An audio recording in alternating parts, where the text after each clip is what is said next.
Hey everyone, welcome back. I know you all got to be glued to the news with everything going on between the U.S. and Russia lately. But today we're going to go deeper beyond the headlines. We got some pretty interesting stuff to look at, and I'm excited to dive in with our expert and see what we can uncover. So it's February 2025. Trump is back in the White House, and things seem to be thawing a bit with Russia, right? Diplomats from both sides just wrapped up meetings in Istanbul. And we've got a State Department release about it, some analysis from experts, and even some whispers coming out of those meetings in Saudi Arabia a few weeks ago. So lots to dig into. Now, the State Department, they're saying these meetings were mainly about embassy stuff. Things like making sure U.S. personnel in Moscow have access to banking and get the staff they need. They're talking about taking concrete steps to address these issues. But here's where it gets a little more interesting, right? Because alongside these kind of routine matters, Russia pops up with a pretty intriguing request.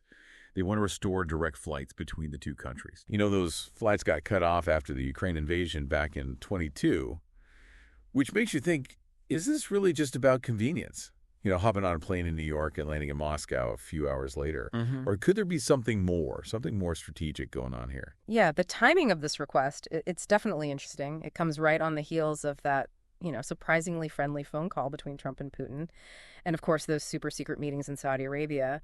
It all kind of points to a calculated move on Russia's part, wouldn't you say? Yeah. It's making me think, if we look back, Russia's spy network in the West, it took a major hit after the whole Ukraine situation. Oh, absolutely. They had agents expelled left and right from all sorts of countries. Yeah. So rebuilding that network, that's got to be a top priority for them. Do you think restoring direct flights could actually be a way for them to do that? Well, it's not as out there as it might sound at first. Think about it. Restoring diplomatic relations, getting more people on the ground in each other's countries, all under the guise of, getting things back to normal, it creates a perfect opportunity, a kind of cover, to slip intelligence operatives back into the U.S. Wow. So this isn't just about, reestablishing diplomatic ties. We could be talking about a whole renewed intelligence operation right here on U.S. soil. That raises some serious questions about Russia's intentions and what it could mean for our national security. Exactly. And it begs another question. Is the U.S. even ready for this? Are we doing what needs to be done to counter this kind of potential threat? That's a good question. It all feels a little bit like, a throwback to the Cold War. All that mistrust and suspicion. Definitely. Makes you wonder if we're just doomed to repeat the same mistakes. But wait. There could be some potential upsides for the U.S. in all of this, too, right? Having more American personnel in Russia, that means we'd have more eyes and ears over there, too. Oh, for sure. It's a two-way street, right? An increased presence in each other's countries could give both sides valuable opportunities to gather intel. So it's like this really delicate balancing act for both countries, weighing the risks and benefits, trying to anticipate the other's moves. This is some serious high-stakes diplomacy. And it's hard to say what the outcome will be, but I have a feeling this is just the tip of the iceberg.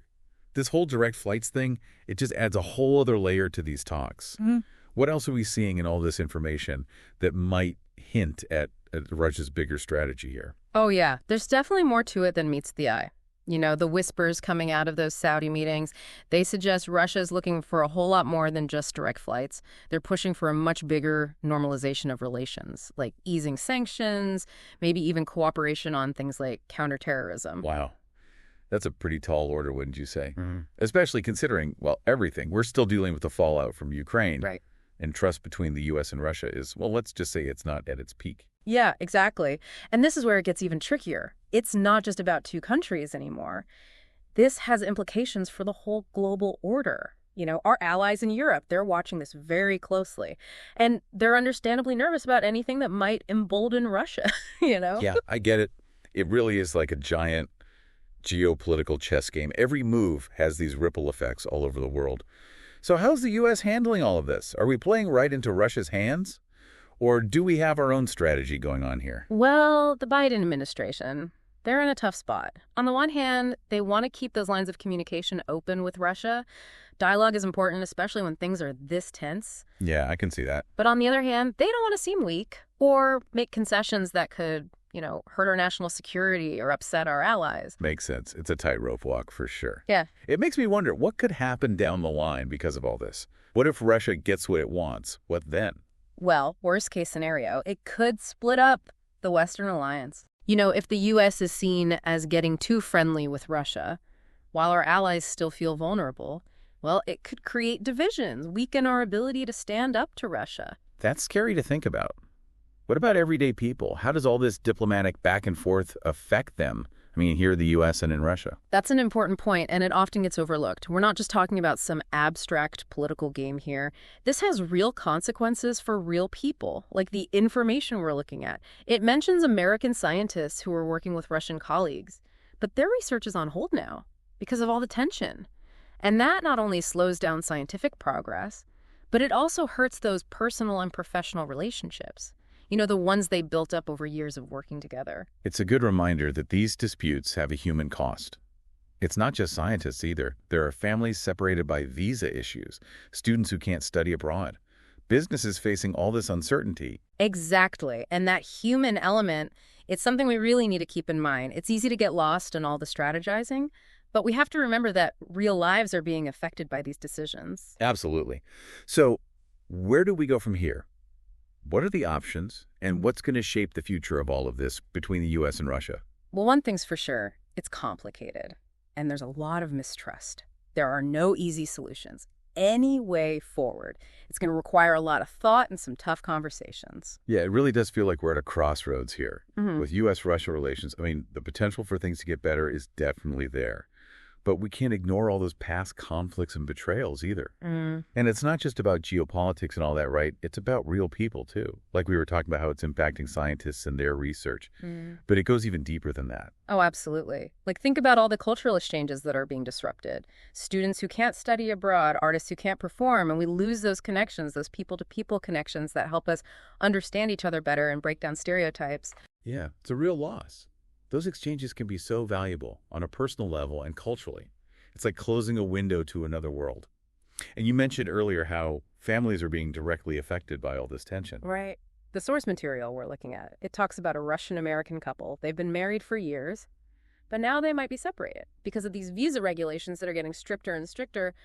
It's sad. These are real people with real lives and families, and they're stuck in the middle of this geopolitical tug of war. It's tough to hear about the human cost of all these political decisions.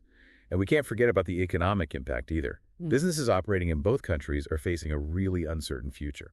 For sure, sanctions, trade barriers, the constant worry that things could escalate, it all creates this environment where investment dries up, jobs are lost, and opportunities just disappear. Yeah. And the ripple effects, they go way beyond the U.S. and Russia. The global economy is all connected. So when these two giants stumble, everyone feels it. So with all this complexity, all these potential problems, what can we even do? Is there any way to de-escalate things? Find some common ground and start rebuilding trust? It's a huge challenge, but not impossible. One thing that might help is what's called Track 2 diplomacy. It basically means non-governmental organizations, think tanks, even just regular citizens, working to bridge the gap and keep those lines of communication open, even when official channels are shut down. So kind of like a back channel diplomacy, where people outside of government can step in and try to foster understanding and build relationships. Exactly. It's recognizing that sometimes progress can happen through those informal channels, through conversations that aren't limited by the rules of official diplomacy. And it's about remembering that at the end of the day, we're all human beings sharing this planet. We've got these common challenges, right? Yeah. Like climate change and pandemics, things that need cooperation, not conflict. Right. Finding ways to work together on those shared challenges could be a place to start, build some trust, create a more positive dynamic between the U.S. and Russia. Well, as we wrap up this deep dive, it's pretty clear that the future of U.S.-Russia relations is still up in the air. There are real risks out there, but there are also some glimmers of hope. And it's easy to get caught up in all the high-stakes diplomacy and the potential for espionage. But we can't forget about the human side of it, all those lives that are being directly affected by these decisions. It's a good reminder that diplomacy isn't just about power struggles and strategic moves. It's about people and finding ways to build a more peaceful and cooperative world for everyone. Well said. So everyone listening, stay informed, stay engaged, and keep asking those tough questions. Because in the end, the future of this relationship and really the future of our world depends on all of us. Thanks for joining us on this deep dive. Until next time, stay curious.